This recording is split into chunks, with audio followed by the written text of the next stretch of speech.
बिस्मिल्लाहिर्रहमानिर्रहीम अस्सलाम वालेकुम डियर स्टूडेंट्स, वेलकम टू रास मैथ्स एकेडमी। आज हम नाइन्थ साइंस ग्रुप्स में यूनिट नंबर 4 का आगाज़ कर रहे हैं।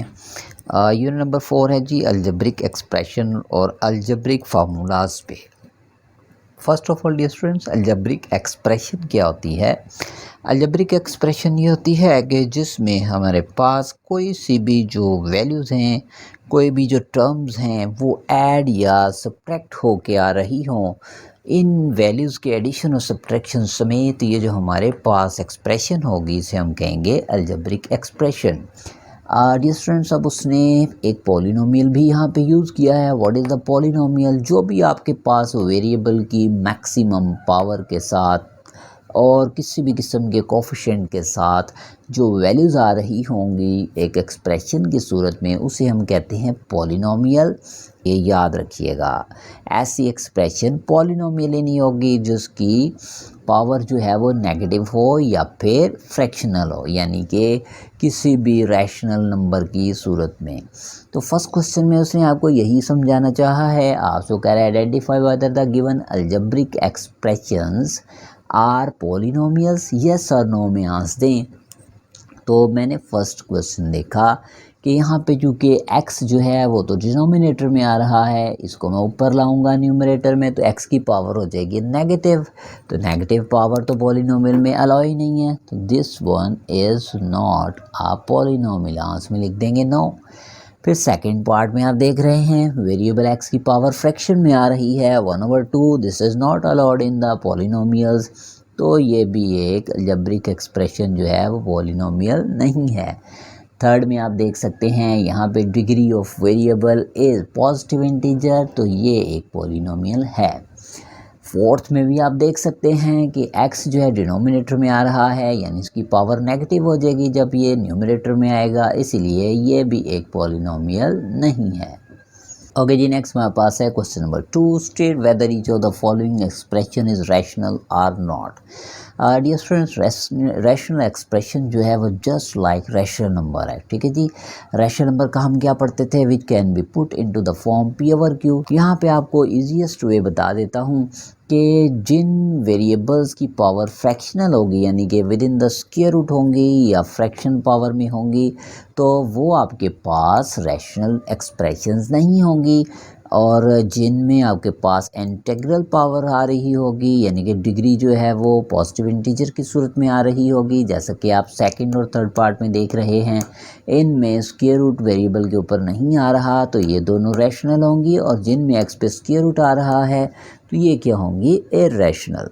तो यहाँ पे आपको जस्ट उसने यही पूछा था कि कौन रैशनल है कौन नहीं है, तो this is not rational, no this is in form of yes, ये भी रैशनल है, यस ये रैशनल नहीं है, नो। तो जिसमें स्क्वायर रूट आ रहा है, वेरिएबल पे रेडिकल आ रहा है, वो रैशनल नहीं है। जिनमें वेरिएबल जो है उसकी डिग्री इंटीग्रल आ रही है, इंटीजर फॉर्म में आ रही है, वो क्या होगा? रैशनल। ओके जी, नेक्स्ट हमारे पास है थर्ड का फर्स्ट पार्ट। क्वेश्चन नंबर 3 में उसने कहा है reduce these form into their lowest form. तो फर्स्ट ऑफ ऑल आप देख सकते हैं जो स्टूडेंट्स, ये 30 और 120 को कैलकुलेटर पे डिवाइड करते हैं, आंसर आएगा हमारे पास 4। ठीक है जी, उसके बाद बेसिस सेम है, डिवाइड हो रहे हैं, इनकी पावर्स को कंबाइन कर लें, ये 3 ऊपर नेगेटिव हो गया, नीचे पॉजिटिव था, ऊपर 2 में से माइनस हो गया। इसी तरह से ये दोनों बेसिस सेम है, डिवाइड हो रहे हैं, लॉ ऑफ एक्सपोनेंट जो आपने यूज़ किए पीछे सेकंड यूनिट में, 3 में से ये 1 माइनस होगा। इसी तरह से ये दोनों बेसिस सेम हैं, डिवाइड हो रहे हैं, पावर्स को कंबाइन कर दें, ये 2 पॉजिटिव है, ऊपर आके नेगेटिव हो गया। तो 4x की पावर बनी -1, y की पावर 2, z की पावर 3। आंसर आपका ये भी ठीक है, लेकिन अगर आप इस पावर को पॉजिटिव बना लें तो ज़्यादा बेहतर है कि ये जो आपके पास x एक्सपोनेंट नेगेटिव में आ रहा है, इसे पॉजिटिव बनाने के लिए फ्रैक्शन में ले जाएं। That's it. ओके जी, नेक्स्ट हमारे पास है इसका सेकंड पार्ट। इसको कैसे सिंप्लीफाई करेंगे? फर्स्ट ऑफ ऑल 2 और 8 को यहीं पे कैंसिल करते हैं, 2 4 आर 8, ये वैल्यूज़ एज इट इज़, इस पे फॉर्मूला अप्लाई हो जाएगा आपका, ये वाला formula a square minus b square equal होता है a plus b into a minus b. तो यहाँ पे मैं ये फॉर्मूला अप्लाई करूँगा, ये आ गया x+1 इंटू x-1। तो डियर स्टूडेंट्स आप देख सकते हैं ये दोनों वैल्यूज़ कैंसिल हो गई। तो न्यूमरेटर में बचा 4a और डिनोमिनेटर में x-1। यही हमारा सिंपलेस्ट आंसर। ओके जी, नेक्स्ट हमारे पास है इसका थर्ड पार्ट। इसको भी हमें सिंप्लीफाई करना है। मैं ये स्क्वायर एक्सपेंड कर देता हूँ a+b² का फॉर्मूला लगाते हुए। तो ये स्टूडेंट्स ये आ जाएगा x² plus second value y का स्क्वायर प्लस 2/रूल multiplied by first value and second value. साथ में पहले से आ रहा था -4xy, इसको एज इट इज़ लिख दिया। नीचे भी स्क्वायर एक्सपेंड कर दें, a-b² का formula first value square plus second value square -2/रूल multiplied by x first value and second value y। अब न्यूमरेटर में लाइक टर्म्स हमें नज़र आ रही हैं, ये दोनों लाइक टर्म्स हैं। 2xy और 4xy को माइनस करेंगे, ये आएगा -2xy। जैसे ही हमने इन्हें सिंप्लीफाई किया आप देख सकते हैं कि न्यूमरेटर और डिनोमिनेटर तो सेम आ गए। इनको डायरेक्ट ही यहाँ पे कैंसिल आउट कर दें तो आंसर क्या आ गया। अगर ये नेक्स्ट हमारे पास इसका फोर्थ पार्ट है। अब इसमें क्या सिंप्लीफिकेशन होगी। फर्स्ट ऑफ ऑल यहाँ पे क्यूबिक फार्मूला लगेगा जो आपने सेकंड यूनिट में देखे थे फार्मूलाज x-y। ये डायरेक्ट स्टूडेंट्स फार्मूला अप्लाई हो रहा है।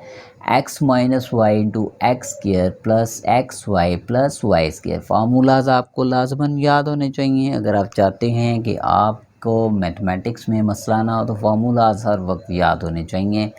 ये भी फार्मूला बन रहा है a-b² का, यानी इसे मैं लिख सकता हूँ x-y²। सीधे सीधे दोनों फार्मूले हैं। ये क्यूबिक फार्मूला अप्लाई हुआ और ये a-b² वाला। डिनोमिनेटर में जो वैल्यूज़ हैं डियर स्टूडेंट्स, इनमें कोई मज़ीद सिंप्लीफिकेशन नहीं हो सकती, इनको एज इट इज़ लिख दिया। तो आप देखेंगे ये दोनों फैक्टर सेम थे, कैंसिल हो गए। ये दोनों सेम फैक्टर थे, ये कैंसिल हो गए। तो जो बच जाने वाली वैल्यू है यानी x-y², this is our answer. Okay जी, नेक्स्ट हमारे पास है इसका फिफ्थ पार्ट। इस पे भी फार्मूलाज ही अप्लाई होंगे। x+2 एज इट इज़ आ गया। इस पे a² - b² का फॉर्मूला लगेगा जो मैंने आपको पहले भी बताया। a² - b² equals a+b into a-b। ये फार्मूला अप्लाई करेंगे तो a की रिप्लेसमेंट पे x आ जाएगा और b की रिप्लेसमेंट पे 1, यानी ये बनेगा x+1 इंटू x-1। डिनोमिनेटर में x+1 एज इट इज़ आ जाएगा और इस पे अगेन यही फार्मूला लगेगा। इसे हम लिख सकते हैं x² - 2²। 4 को लिख सकते हैं ना 2²। तो ये क्या बन जाएगा, x की रिप्लेसमेंट पे a की रिप्लेसमेंट पे x पुट करते हैं, b की रिप्लेसमेंट पे 2, तो ये बनेगा x+2 x-2। यहाँ पे फैक्टर्स पुट कर देते हैं। अब आप देख सकते हैं डियर स्टूडेंट्स कुछ वैल्यूज़ कट रही हैं, जैसे ये दोनों सेम वैल्यूज़ कैंसिल हो गई, ये दोनों सेम वैल्यूज़ कैंसिल हो गई और हमारे पास सिंपलेस्ट फॉर्म में रैशनल एक्सप्रेशन आ गई, दिस वन। ओके जी, नेक्स्ट हमारे पास है सिक्स्थ पार्ट। यहाँ पे अब आप देखेंगे कि ऊपर हमारे पास सीधा सीधा सा फार्मूला बन रहा है a-b² का फार्मूला। तो मैं इसे डिस्टेंस लिख सकता हूँ ऐसे, देखें फर्स्ट वैल्यू x² -2/रूल फर्स्ट वैल्यू x आ गई और सेकंड वैल्यू यहाँ बनेगी 2। जब भी तो इनके प्रोडक्ट से आएगा 4x और 4 को लिख सकते हैं 2²। मैंने यानी कि इसको इस शक्ल में लिख दिया a² - 2ab + b²। ठीक है जी, a² - 2ab + b²। तो a की रिप्लेसमेंट पे यहाँ पे क्या बन जाएगा x और b की रिप्लेसमेंट पे 2। तो ये किसके इक्वल होता है a - b²। In the next step मैं इसको इस शक्ल में लिख दूंगा। उसके बाद स्टूडेंट्स आप यहाँ से 2 को कॉमन ले लें डिनोमिनेटर में से, तो रिमेनिंग वैल्यूज़ आर 2 दोनों पे डिवाइड होगा तो ये हमारे पास x² एंड 2 4s आर 8। अब ये जो न्यूमरेटर है इसमें इस फॉर्म में जब लिखेंगे तो ये बनेगा x - 2²।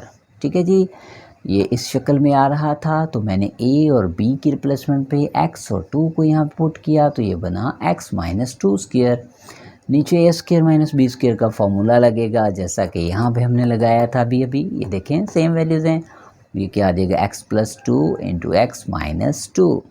तो अब स्टूडेंट्स क्या होगा, एक x-2 न्यूमरेटर में कट किया और आपके पास सिंपलेस्ट फॉर्म में जो रैशनल एक्सप्रेशन आ गई, दिस वन। आगे जी स्टूडेंट्स एक चीज़ याद रखें, ये थर्ड क्वेश्चन है, ये नहायत इम्पोर्टेंट है। इसमें से कोई भी क्वेश्चन जो है वो 2 मार्क्स में आ सकता है या कोई छोटे वाले साइज़ में 1 मार्क्स के एमसीक्यू में भी, लेकिन ज़्यादातर इसमें से 2 मार्क्स क्वेश्चन आने के चांसेस हैं, इसलिए इन्हें अच्छी तरह से प्रैक्टिस कीजिएगा। ओके जी, इसमें अब हम क्या करेंगे, इसको सिंप्लीफाई करने के लिए फ़र्स्ट ऑफ ऑल मैं देख रहा हूँ 64 कॉमन आ सकता है, x की 5 x की 1 आ रही है पावर, तो स्मॉल पावर कॉमन आ गई, यानी x जो वैल्यू कॉमन लेंगे इसको दोनों वैल्यूज़ पे डिवाइड कर दें। 64x को 64x 5 पे डिवाइड करेंगे तो हमारे पास बचेगा x4, 64x को 64x पे डिवाइड करेंगे तो हमारे पास बचा 1। डिनोमिनेटर में यहाँ से 8 कॉमन ले लें, 8 इन दोनों वैल्यूज़ पे डिवाइड होगा तो ये आ गया x² + 1। इसी तरह से यहाँ से 2 कॉमन ले लें तो हमारे पास रिमेनिंग वैल्यू आ गई x + 1। तो अब आप देख सकते हैं डियर स्टूडेंट्स कि यहाँ पे कुछ कैंसिलेशन अभी भी हो रही है, यानी 8 8s are 64, 2 1s are 2, 2 4s are 8, यानी कि कोफिशिएंट में बचा 4। इस पे फॉर्मूला अप्लाई करेंगे a² - b² का। इसे मैं आप देख सकते हैं, मैं आपको यहाँ पे इसे एवरेज करके बता ही देता हूँ। आप डायरेक्ट लिख सकते हैं पेपर में, या फिर आप चाहें तो एक स्टेप इंक्रीज़ कर सकते हैं कि इसे आप ऐसे लिखते हैं a² - b² की फॉर्म में। डिनोमिनेटर में वैल्यूज़ को एज इट इज़ लिखते हैं। अब यहाँ पे फॉर्मूला अप्लाई हो जाएगा, यानी a² - b² का x² + 1 × x² - 1। डिनोमिनेटर में x² + 1 आ रहा था, साथ में x + 1। अब देख सकते हैं ये दोनों लाइक टर्म्स हैं, इनको यहीं पे कैंसिल कर दें। मज़ीद एक दफ़ा इस पे a² - b² का फॉर्मूला अप्लाई होगा और ये बनेगा x + 1 × x - 1। डिनोमिनेटर में x + 1। तो आप देख सकते हैं मज़ीद ये सेम फैक्टर्स प्रोड्यूस हो गए, इन दोनों को कैंसिल कर दिया तो हमारे पास आंसर आ गया 4x - 1। आज स्टूडेंट से एक टर्म हमारी मिसिंग है, यहाँ पे ये x भी आ रहा था, इसको भी यहाँ पे लिखते जाएं साथ में। 4x यहाँ पे भी 4x और यहाँ पे भी आएगा 4x। ठीक है जी, एक मिस्टेक थी, x को हमने इग्नोर किया था, इसको साथ में लगाना है आपने। ओके जी, आज के लेक्चर का लास्ट क्वेश्चन है, थर्ड क्वेश्चन का 8th पार्ट। तो इसको डियर स्टूडेंट्स हम कैसे सॉल्व करेंगे, इस पे मैं फॉर्मूला अप्लाई करूँगा। इसे मैं लिख सकता हूँ 3x²। ठीक है जी, ये सेम एज इट इज़ आप देख सकते हैं 3x का स्क्वायर लेंगे तो यही वैल्यू आएगी, यानी कि 9x²। तो ये हमारे पास डिनोमिनेटर में 4 + 3x - x²। तो इस पे स्टूडेंट्स अब ये formula a² - b² = a + b × a - b, ये फार्मूला अप्लाई कर देंगे न्यूमरेटर पे, यानी first value plus this second value और उसके बाद दिस वन, यानी first value minus this second value. Denominator को हमने एंड तक नहीं छेड़ना, खुद ब खुद ही कैंसिल हो जाएगा। आप देखेंगे अभी 3x + x² - 4, प्लस से तो कोई फ़र्क नहीं पड़ेगा प्रोडक्ट में, लेकिन माइनस जो ब्रैकेट में मल्टीप्लाई होगा साइन चेंज कर देगा तो ये आएगा 3x - x² + 4 divided by 4 + 3x - x²। तो आप देख सकते हैं डियर स्टूडेंट्स ये दोनों सेम वैल्यूज़ आ गई, यानी +4 + 3x - x² +4 + 3x - x²। तो आपको इन्हें अरेंज किए बगैर ही यहाँ पे कैंसिल कर सकते हैं। हाँ, जो वैल्यूज़ बच गई हैं उनको आप डिसेंडिंग या असेंडिंग ऑर्डर में लिख दें, ज़्यादा बेहतर होगा। That's it. तो डियर स्टूडेंट्स इंशाल्लाह in the next video 4th question से ऑनवर्ड स्टार्ट करेंगे। मेरे चैनल को सब्सक्राइब करें, लाइक करें, शेयर करें। अल्लाह हाफिज़।